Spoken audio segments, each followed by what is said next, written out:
জয় ঠাকুর শ্রী শ্রী রামকৃষ্ণদেব। সবাইকে নমস্কার।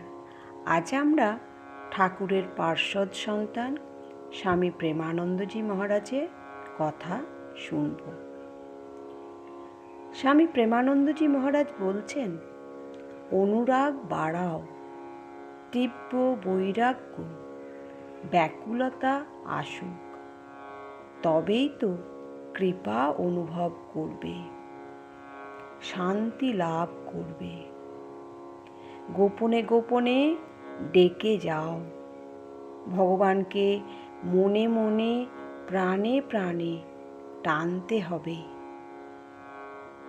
তবেই উপস্থিত হবেন ঠাকুর। জয় ঠাকুর শ্রী শ্রী রামকৃষ্ণদেব।